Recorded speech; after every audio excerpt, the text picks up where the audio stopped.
Good afternoon. It's just a minute past 1, and we are still talking matters concerning presidential nominations for the general elections of 2026, and this is day 2.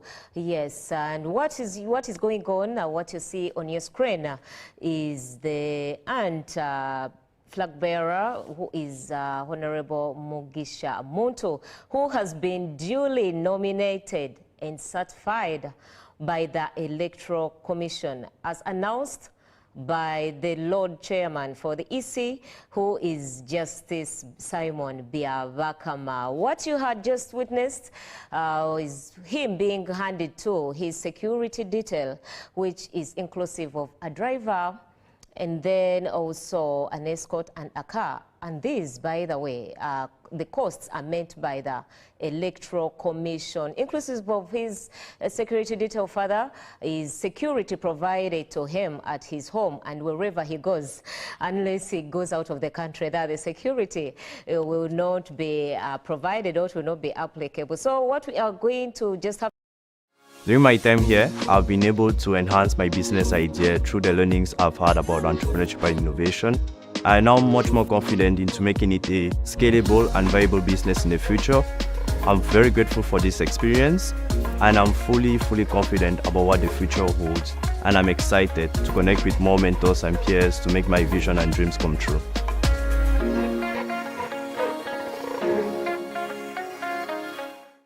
A few months back, we've gone through some hurdles, but that is now water under the bridge. We are now candidates. Myself and all colleagues and supporters of the party that is Alliance for National Transformation. Let me also take this opportunity to thank the supporters all over the country who gave us signatures. You know, we've done 3 rounds. Even when the first round there were questions, second round within a day, we got another 60 districts. The last round they were asking for 10, we got 16 districts. And the beauty of it all was that we weren't getting these signatures just from members of the party, but also from many other Ugandans who belong even to other parties, but who have come to recognize the Alliance for National Transformation as a party that is focused on building institutions or rebuilding them because they've been broken down. They have recognized the Alliance for National Transformation as a party that believes in the building of systems that deliver services, systems that enable the country to function. And we are glad, because in 2021, we participated. Our participation then was to sow seeds. I would like to believe, if it's the will of God, that this time around is going to be a time of harvest.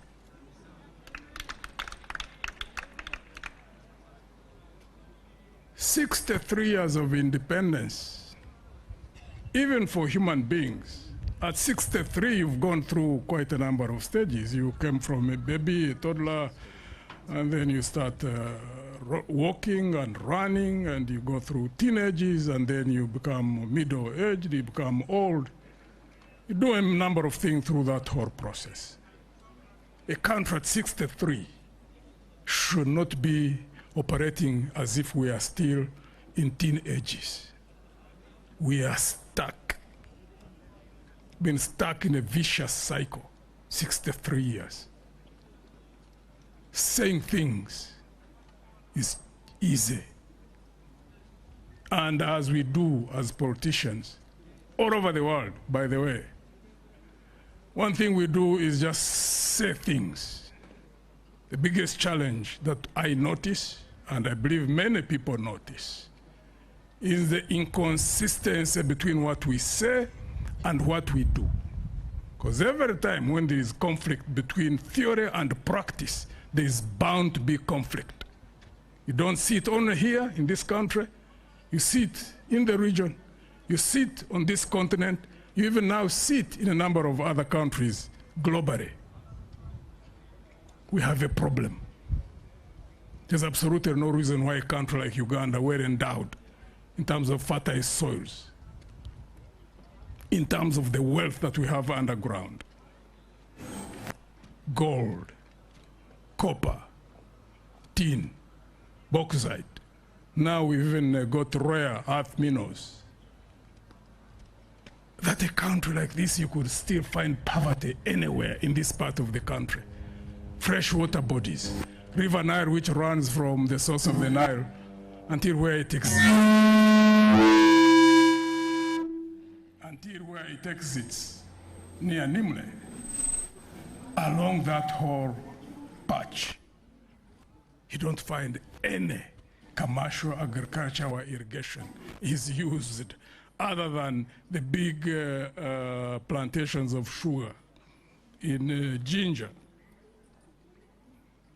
That's a reflection of the ineptness or sheer irresponsibility on the part of the political class in this country.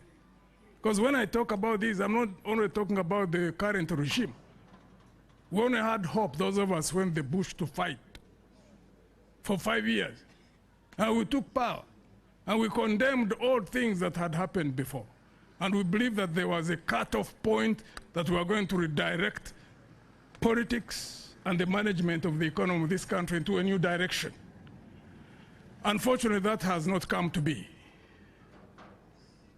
And here again, we are in this very mess with a country that is literally broken.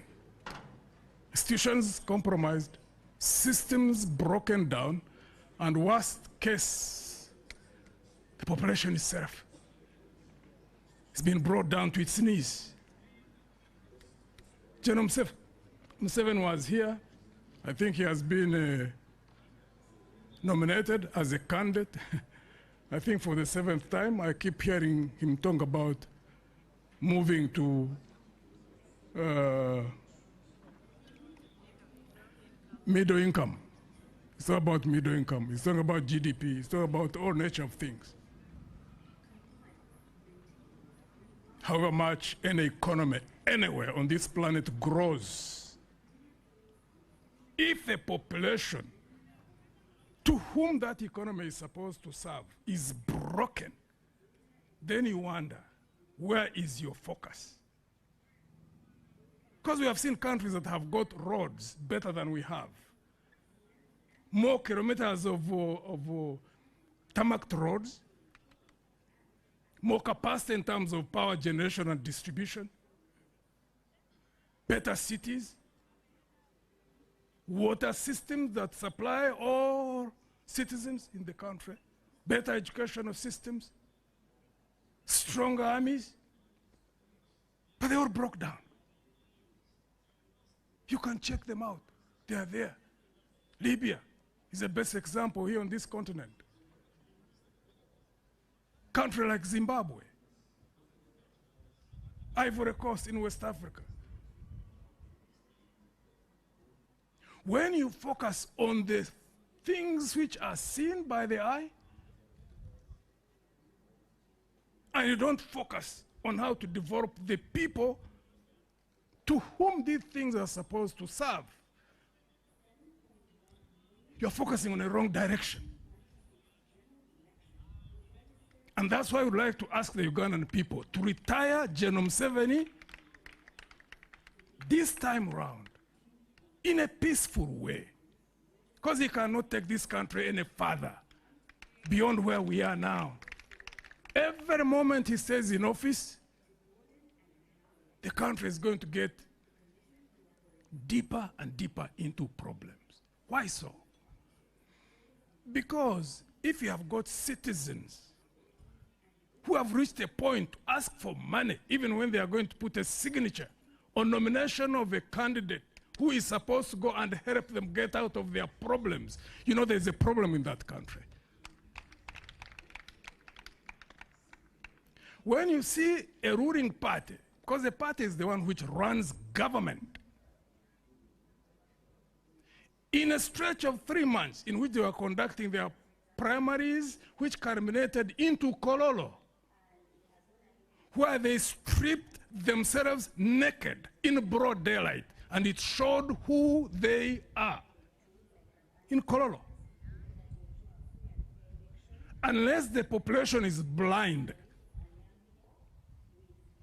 unless the population, if our citizens are willful captives, then they can continue with Genome 70 and NRM, because Kololo would have been enough for the country to retire that group in power. Because in Kololo, they were electing SEC. SEC is the Central Executive Committee of the ruling party. And people were being bought like you buy goats in a market. An extension of Genome 7 and NRM by the citizenry, if the citizenry chooses to do so, it's just you are being led by goats.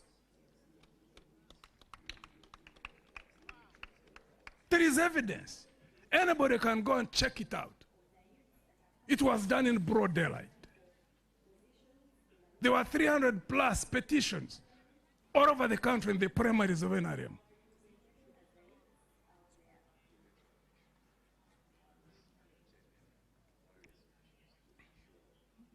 We all want a better future. I have no doubt about that. I know that there is a deep desire within our people to have a better future, where systems function, where if anybody cheats you, maybe takes your land, even if you don't have money, that you can access investigative capacities of a police, that nobody would ask you for a bribe, that nobody would intimidate you, whether they have money, whether they're in power, and that you can go to the courts of law, and that the DPP's office can also carry out prosecutions in a transparent way, so that a citizen would feel secure in the knowledge that the law protects them. That's not there. That's not there. Right now, anybody who has money or is in a position where he can have soldiers do anything with it, that's what they call impunity. That's the impunity that caused the coup in '71 when the first Obote regime was removed. That's the impunity that caused the thrashing of the regime in '79. Same impunity that caused the second fall of the UPC regime. Rutwa only took 6 months, so there wasn't even enough time, I think, for him to do anything. So we took power, and we thought that would be the end of impunity. Now it has been reorganized in a more systematic way. One thing I can get my cap off for General Museveni: he has deliberately, consciously, persistently done what he has always desired in his heart. So I take off my cap for him. He has broken our people.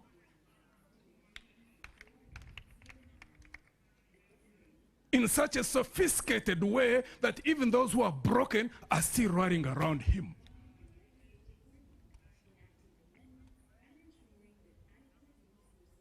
That's what the country is.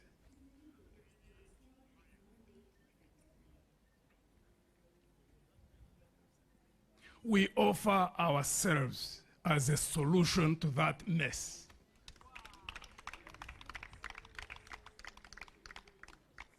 First, we don't look at infrastructure as the primary factor. We don't look at roads, we don't look at bridges, we don't look at power generation and distribution. We don't look at health services, we don't look at educational institutions. We don't look at rail. We look first and foremost as the primary factor of the development process, the human being, the citizen.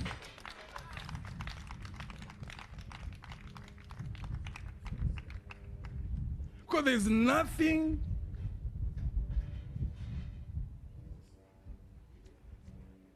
that can contradict the logic that the human resource factor is the central core to any development process.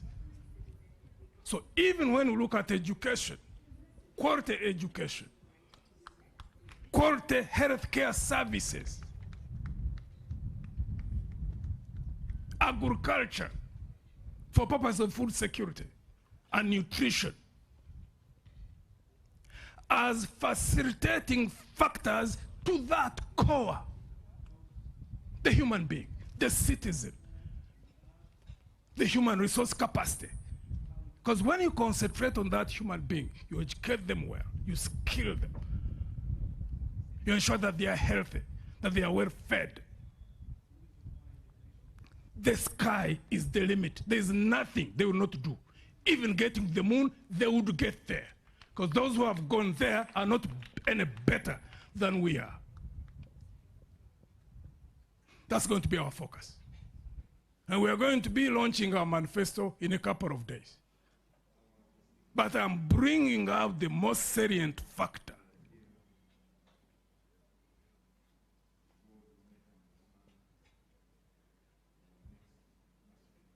General 7 keeps talking about peace. But all these things that are happening is because of peace. He's confused a bit because we have digressing. Our understanding of peace is at variance. He thinks peace is law and order. Peace is not the absence of war, as I heard him talk about it 2 days ago. Peace is the presence of justice. If you got injustices in a country and you don't have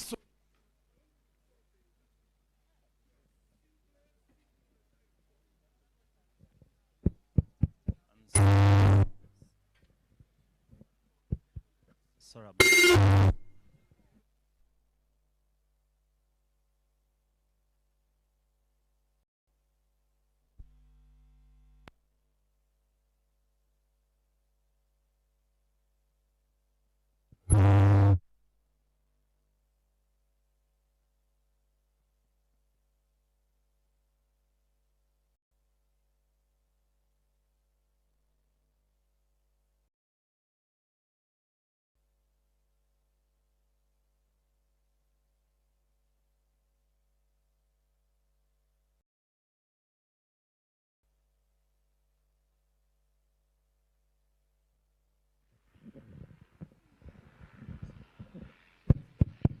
Sorry about that. I hope you're back on air. It says something, and let's use this one.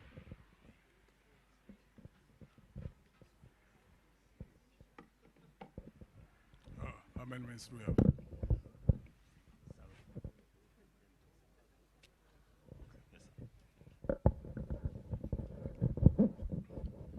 It looks that we don't have adequate time. I think as we go to our headquarters where we're going to move from here, and when we launch our manifesto in a couple of days, we'll exhaust what we are talking about. But as I conclude, peace is not the absence of war. Peace is the presence of justice. You can have an army, you can have intelligence services, you can have police as we do have them, as we've had them even in the past. As many African countries has had them.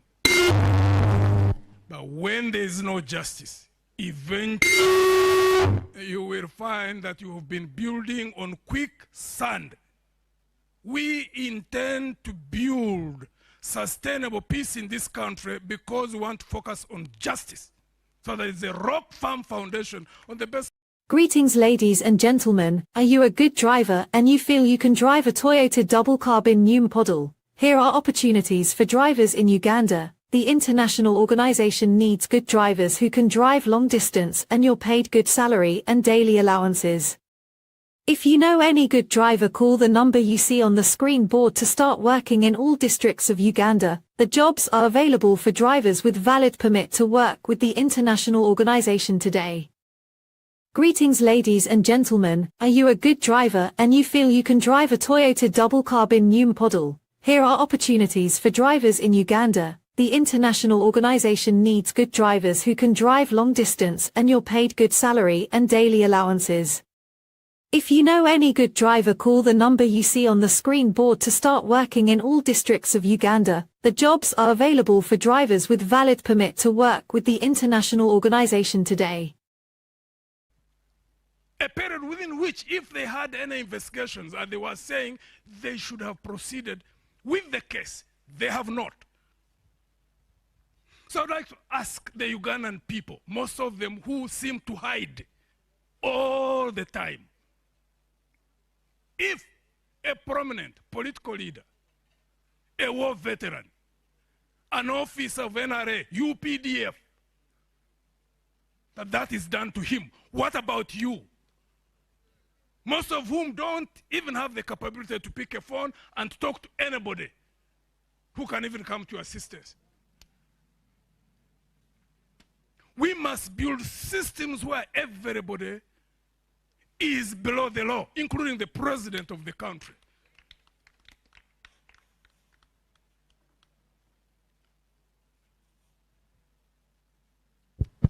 Government should act. If they have gotten evidence, they should proceed with the case. Dr. Chizabeze should be in his home, enjoying his freedom.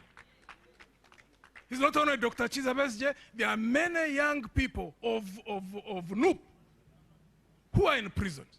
If you have cases, proceed, go, take them to court and argue your case, not to incarcerate them in the prisons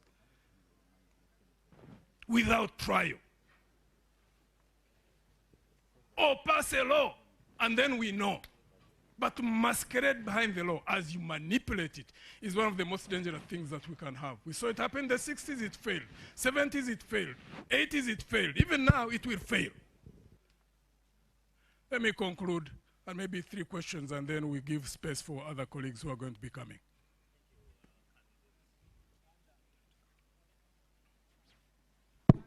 Thank you, Candidate Mugisha Muntu. Members of the press, we already have another aspirant walking in already, and we'll take 2 questions from you. And yeah, please. So 2 questions, please. Thank you, Candidate Mugisha Muntu. My name is William Ranga from Beg Media / Beg Television. The defense budget in Uganda takes the lion's share. Yeah. You are a former army commander of the Uganda People's Defense Forces, and now you are retired. Yeah. What is going to be your position on defense spending in your next government? Thank you so much. When you build peace within the region, where you don't expect attacks, and you coordinate effort with other countries around the region, to have coordinated effort in neutralizing insurgents and international terrorists, you reduce your defense budget logically. And then you rechannel the resources that you get from defense budget. You put them in the social services sector. That's what we believe in. And 2, if you are not repressive, but I also believe in a strong army, I believe in strong intelligence services, I believe in strong police services, well motivated, professional, and also well catered for. But at the same time, when you don't have repression, the repressive machinery, you don't have any danger of having internal rebellion. Most times the rebellion erupts internally. 2 factors. 1, because of internal mismanagement. But also times when it is generated from the outside. But when you have a well-trained force and you have got a population which is backing you, I can tell you nobody can ever defeat you from the outside, ever. Defeat comes when there is an attack from outside and you are weak internally. I see these, they know all that, those who are in power. But greed blinds, because they are not looking at anything but money, which they are bowing to, which unfortunately they have caused the rest of the country to bow to. Those who pray, pray. This country is on its knees. Yes, we have the next question, please, a quick one. Congratulations, President Mugisha. I want to thank you for reaching here. As a Christian and as a general, I want to inform you that Uganda is under siege.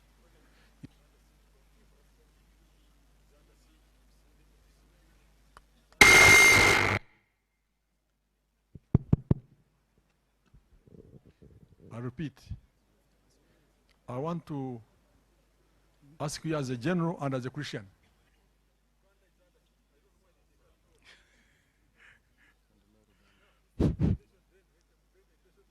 Ask her here.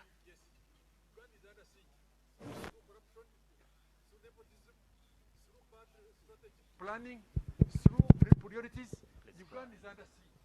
Which tools are the Bush and the general going to employ to get out of Uganda of this mess? In every dark situation, in any society, however dark a situation may seem, there are always remnants. There are people out there in the country who are resilient, who want to see a better country. And those are the ones whom we reach out to. Because the leadership is a critical factor. A country will go up or go down around leadership, the nature of it.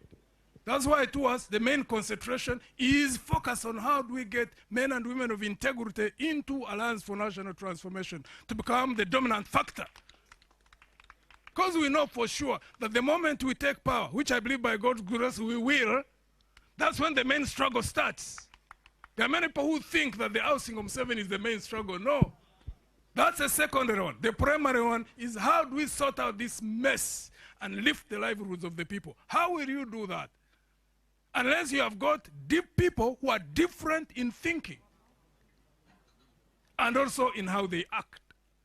But if we get the same kind of thinking as we've had since 1962, people who are either driven by pomp and glory or money or like I've seen the whole lot, even when there's physical change, tomorrow General Museveni definitely will get out, one way or another. You can already see it's so self-evident. And then you go in, and then the thinking is not different, which means the actions will be similar. We digress from that. Even if we are to stand alone, that's the path on which we walk.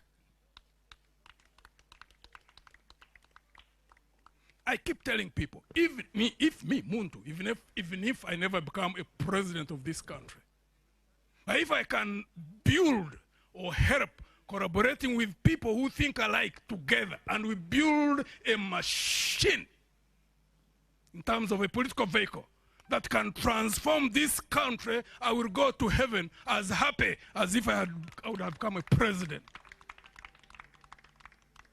We concentrate on building. We concentrate on organizing. So we call upon the remnants in this country. Wherever you are, don't keep quiet. If you want a better future, we are here. We are a solution. And by God's grace, I believe at some point, wherever that is going to be, whether it is next month, whether it is in May, wherever it is, we will take power in this country, and I can guarantee you, people will know how power can be managed different from how it has been managed hitherto. We are disciplined, we are consistent, we are values driven. That's who we are. May God bless you all. Thank you, General. Thank you, Candidate Mugisha Muntu. Protocol team, please, can we assist the candidate and his entourage?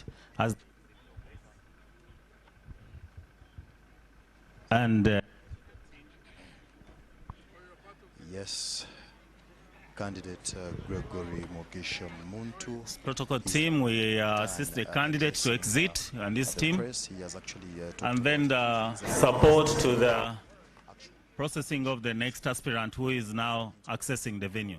Thank you. That was retired General Gregory Mugisha Muntu, the flag bearer for the Alliance for National Transformation. Yes, he has just met the media and made his remarks.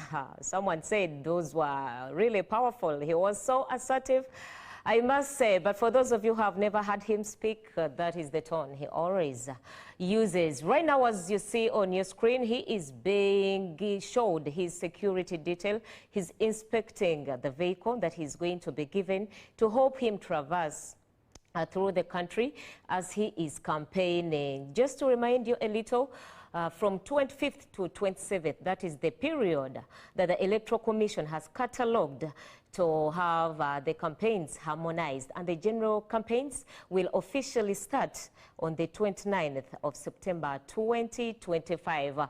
Yes, in a bit of a flash, we'll be letting you know and showing you how the National Unity Platform, Robert Kyagulanyi Ssentamu, the principal, has arrived also at the Electoral Commission proposed headquarters in Lubowa, that is Makindye Sabagabo.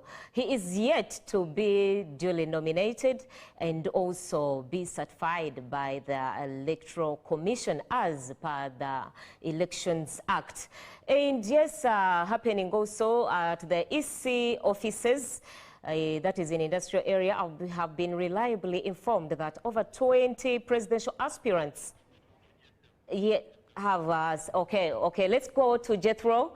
Yes, he is already in Reza, and we still very important because he thinks some Ugandans have actually not gotten the justice that they deserve. But of course, that is in his point of view. But he also talked about security. He also talked about launching his manifesto later. In a few days from now, he will be launching his manifesto. He has not actually talked about the particular date, but of course we as journalists, we wait to see the actual date on when he will be launching the manifesto. Anytime from now, actually the next aspirant will be actually walking in. That is actually the chairperson of the National Unity Platform. I've seen the Secretary General, that is Louis Rubongoya. He has actually come in, and that is actually a signal that shows that the NUP aspirant will be actually getting in right now or a few minutes from now. I'm seeing David Louis Rubongoya, who is the Secretary General. I think he has actually come on time to see how best he has actually, the candidate is not yet here. He is actually moving straight to the tent. I think there is something that we need to follow and find out what is the matter, because the security is actually heavy. They have actually beefed up more security in this particular time. Lewis Rubongoya has entered the tent where actually the commission members headed by Justice Simon Biabakama are actually waiting to see how they can verify the papers of the NUP aspirant, that is Robert Kyagulanyi Ssentamu. So right now we shall be waiting, because we thought their role is actually to wait and receive their aspirant, but as of course as for now we have to wait and find out exactly why Robert Kyagulanyi Ssentamu is not yet here, because we did expect as well that the leader of opposition, that is Joel Sanyonyi, to accompany him. But of course, seeing the Secretary General of the National Unity Platform Party, I think that is also a symbol. He came along with a file. He's actually carrying a file, and we need to find out what is exactly into that file. But of course, not forgetting that today we've so far nominated two candidates. That is Nathan Nandala James Mafabi. He was nominated very early in the morning, and he had everything done. He assured us of doing a few things for the Ugandans. Of course, we wait to see how best he will accomplish whatever he has to. But of course, waiting for the official date of the campaign on 29th. This was actually justified by the EC chairman, that is Justice Simon Biabakama. Gregory Mugisha Muntu, the aunt president, has also been duly nominated at exactly 2. That is actually the actual time where we wait. I'm seeing the protocol team actually still standing outside, because their role is actually to receive any other candidate or any other guest who will be actually walking in. So we wait to see exactly. Remember, this is going to be the second time the NUP candidate will be actually getting onto the ballot. That is if the Electoral Commission actually finds it viable, that is if he has all the requirements, that is if he has all that it takes according to the requirements that were actually asked for by the Electoral Commission. It is very important when it comes to that aspect. A number of things have also been actually highlighted from yesterday up to today, and remember, this is the closing day, but of course we'll wait to see if actually cool will be kept the entire day today.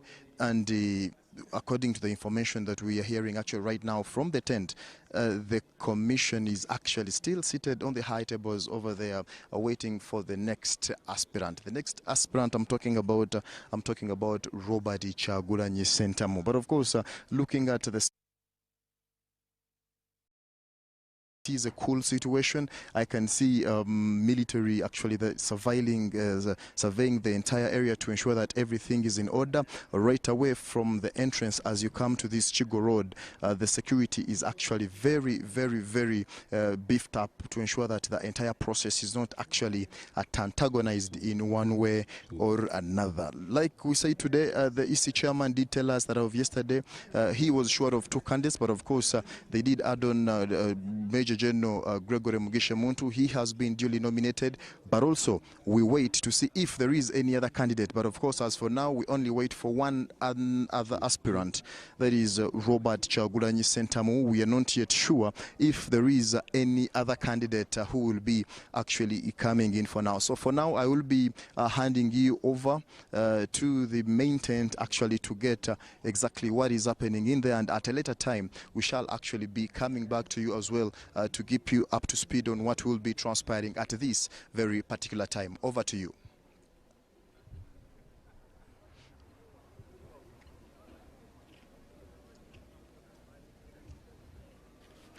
Okay, thank you so much, Jethro, our correspondent there at Reza, where the Electoral Commission is exercising the duty of nominating the presidential candidates for the 2026 general elections. Like he has said, Robert Chagulanyi Sentamu, the flag bearer for National Unity Platform, is expected to arrive at 2. But we have seen the Secretary General, Louis Rubongoya, who has already arrived, is in front of the Electoral Commission tent. We are yet to find out why the principal of the NUP has not yet arrived, or why they decided the Secretary General to arrive first. But to take you through, a candidate as stipulated by the law and guidelines issued by the Electoral Commission, or an aspiring person for the presidential elections, you are not supposed to hold a procession.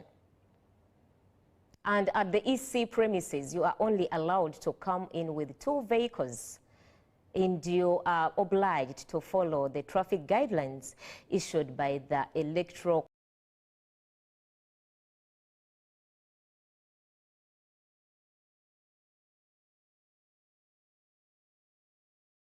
Commission. And these 2 vehicles should not have more than 10 people each. And of course, only 20 people are allowed.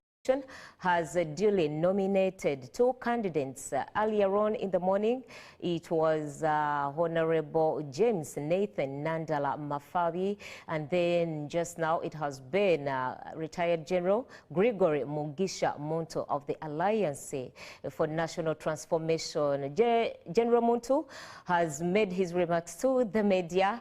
And yes, he emphasized that Uganda needs to be united. According to him, I don't know if he feels it's in disunity. And he said that Ugandans really need to pray so hard. Yes, so that's your country or my country or our country. To him, it is in need of liberation. I don't know. We shall be getting to know more about that from his manifesto, which he said he will be launching in a couple of days to come. He has not mentioned where he is likely to have his post-nomination rally, but for Honorable Nandala Nathan James Mafabi, he is expected to address his supporters in Nakawa division, that is Butabika Playgrounds, so that he can relay maybe what he is intending to do for the masses. On topping his agenda, though, retired General Mugisha Muntu said they should rebuild the systems that are broken. And now, those are not my words, but they are for General Mugisha Muntu, retired one. And he said Ugandans are not aware that the country is broken, but indeed it is. And he cited an economy that is working for the broken population. What is their intent? What are they trying to achieve? Because if the people are broken, how is the economy going to benefit them? How are they going to survive? Yet they are already broken souls. And that is why he engaged or appealed to the government or to the people in power. If I'm to quote him clearly, he stated, the people in power, today you have power, tomorrow you may not have power. And treat people the way you would wish them to treat you if you weren't in power. So, and for Honorable Nathan Nandala Mafabi, what topped his agenda is revitalizing the cooperatives, and he said these would play a significant role, given his background that he's an economist and he is also a consultant still with IMF and also the World Bank. He has been a leader of opposition before, and he's been a member of parliament for over 25 years. So he believes with his vast experience, he will be able to make Uganda a country that he feels it should be, given even the GDP of the country, that as we speak, it stands at about 63 billion, and it is projected to be at 66 billion by 2026. But if I'm to remind you a little, the GDP in 1986, it was at 36 billion when General Yoweri Kaguta Museveni took over power. So if you do appreciate the 40 years he has been in power, that over now it is over 63 billion, maybe you would cast your vote wisely. Okay, so Robert is going to come back with Honorable Mukaku. Stay tuned. My name is Joan N. Moronji. You are watching UBC Live straight from Nile Avenue in Kampala, capital city of Uganda. And yes, keep watching.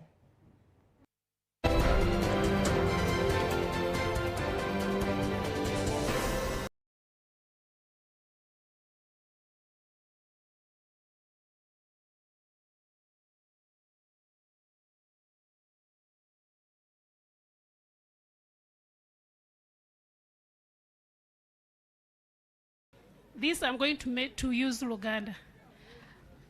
Nchimanyi bulungi nti oli muntu wa byanava oli mu economist mulungi. Tax policy yo egenda kubeera etya. Tax policy eriwo kati saawa zino ekusanyusa oba tekusanyusa. Let me give you one example. Nze bwe mafunye omusaala bwe gutropinga ku account yange nina okusasula pay as you earn. Nesasula NSSF. Bwe zivaako ne zigenda n'engenda okuziggyako nyina omusolo omulala gw'ensasula. Bwe ngenda mu supermarket ogulira abaana bange ebyokulya nyina omusolo omulala gw'ensasula. Bwe ngenda mu katale nyina omusolo omulala gw'ensasula. Kwegamba gavumenti eri kunnyunyunta abantu abatono ennyo nti be bali okufujjirira n'olaba nti omukyala atunda amenvu kapito we wa mitwalo 2 naye nga still government emulilayingako okubeera nga asasula omusolo. Kakati gwe nga candidate otegesa otya okulaba nti okozesa ebyo, tulina amafuta, tulina gold, tulina so many resources. Otegesa otya, what is your plan okulaba nti nno tonyigidde government tenyonyuuta abantu ffe abawansi okuba nti nno tugirabirira kubanga we tutuuse tulina development. Ekyokusatu, embeera eyaliwo mu 2021 using owalaba abantu abamu omukyala yafiirwa omugulu nga security ekoseza amaanyi mangi n'omukyala omulala yafiirwa omwana we. Kakati nga gwe nga tonaba kwenyigira mu kalulu oteeseteese etya okulaba nti embeera eyaliwo mu 2021 tesobola kubeerawo mu 2026? Osobola okuba nti ogenda kuteeseganya otya n'omukulembeze w'eggwanga aliwo kati okulaba nti embeera eyo tebeerawo? Thank you so much, Your Excellency. Can I answer this because I may forget? Okay. The last one, he was asking security. Embeera ki tugenda kugikola, ndowooza ekyo ekibuuzo kya Electoral Commission. Ine kulaba eti elections zibeera free and what? Fair. Naye tulina okwogeranga abasimbyewo tulabe nti security tegenda ekola ebintu ebitali bituufu. Era tusaba security organization, tusaba Electoral Commission, tusaba President wa Uganda naye candidate alabe nti elections zino zibeera free and fair. Kijja kumuyamba for credibility purposes. Tax base gy'ogambye ffenna tugimanyi. Endowooza oyogedde ku muntu amanyi bintu bya tax base, an expert internationally. Bw'obeera ne tax base entono ojja omusolo mu bantu batono ate oyagala by'okukozesa bingi. Ky'oba olaba olina okukola tax base n'ebeera ennene omusolo ne gubeera muki mutono. Ebimu byosabye byombuulidde payers you earn eyo ekituufu musolo naye NSSF si musolo. Ezo savings zo bw'onaatuuka emyaka 5 mu 5 ojja kugenda mu NSSF bazikuwe ne interest. Ezo tezoogerako, ezo zizo ziterese zifuna ne interest. Naye zogambye payers you earn kikulaga nti bakulekerako okusooka bayita threshold. Kati bwe zirinya waggulu noba kujjako omusolo nga osasula nga bw'okola nga bw'ofuna pay as you osasula nga bw'ofuna. So the higher bw'ofuna nyingi nawe osasulako akantu kangi. Naye complaint yo yandibadde nti sente zange zino zensasula zikola mulimu ki? Ekyo kyekizibu kuba ezisinga bazikolesa bubi, bazibba, bazikola ebintu ebitagasa mu kifo ky'okukoma mu economy zikole emirimu ezo ziyambye abantu ziyambe economy ekule so that economy bwekula omusolo nagwo gukola ki? Gukula. Naye okugukosa bubi economy tekula ate bweshrinkinga abantu abatono be bajjako ki? Omusolo. Nga bw'oyogedde buli muntu asasula musolo buli agenda mu supermarket. Naye nze nogamba nti omusolo bwe gunaabeera mutono no productive sector yeyongere tugenda kukola nti sente zo ze bayita disposable income. Disposable income is income oba omaze byonna ebeera mu makono go okukozesa ejja kuba nyingi lw'ensonga nti bwe sekita bwe zikola bulungi sente zibeera nyingi abantu babeera ne disposable income nyingi mu kifo ky'okugula hafu kiro y'esukaali ojja kugulanga kiro 2 n'embeera yo nayo ebeera ennungi. Ekyo kiraga nti nawe besi yeeyongera kuba kati omusolo gw'ogenda kusasula ku kiro 2 mu kifo kya kusasula ku hafu kiro kubanga eyo naye bagiyita widening the tax base. Bw'ogula ebintu bingi omusolo gubeera mungi naye gubeera wadde mutonotono naye ebintu bingi zibeera nyingi okusinga okugula hafu kiro omusolo gubeera at high rate naye nga musolo muki mutono. So productive sector zenkogugambyeko zigenda kweyongera. Kati gw'ofuna olaba threshold entono kubanga abantu bebandifujja mu musaala ne bajjako omusolo singa babadde bangi okifuna payers and yandibadde wa wansi naye kasita muli batono aba earning income kyoba olaba payers and ebeera wa waggulu. Ekyo kitugenda kukirwanisa tukole economy abantu babeere n'emirimu ab'emirimu babeera bangi tubajjako omusolo nagwo muki mungi. Kyogambye nti civil society is your right kiri mu constitution article 28-29 freedom of association, freedom of speech. This the president should bank on will ensure the freedom of speech, freedom of association. The public must speak, the media must speak. And I want to tell you that constitution was a good constitution. And I want to state one of the items which shall be on our agenda number 1 is to restate term limit of a president, to cut powers of a president. Those are the things you must do. A president must be a worker, not a boss. Mama mbuliza bisatu. Mbizemu. Thank you so much, Your Excellency, as you deserve to be called. I'm Julius Mugaga Tukachungura, and I write for an online paper called Umoja Standard. I come in the line of policies. We know agriculture is the backbone of Uganda, and for any country to grow, it must focus on, not in major focus, but usually industrialization is a key factor. So what are your policies in as regards to agricultural industrialization, it being a backbone of Uganda? And secondly, there's a growing economy called the digital economy. You didn't mention it. So as an economist, what are some of the policies you are going to employ to see that our digital economy grows and benefits Uganda? Thank you so much. Those two I'm going to, but I think I forgot one item on this lady. She said when she goes in the bank, she gets money less. Those are bank charges. Those are bank charges. So if they are high, we shall deal with them. One of the things is that the interest rates in this country are too high. We need interest rates to be low so that people can borrow money to invest. You know, when the people don't borrow money to invest, the economy collapses. Let me give a quick sample because I've remembered what the lady asked.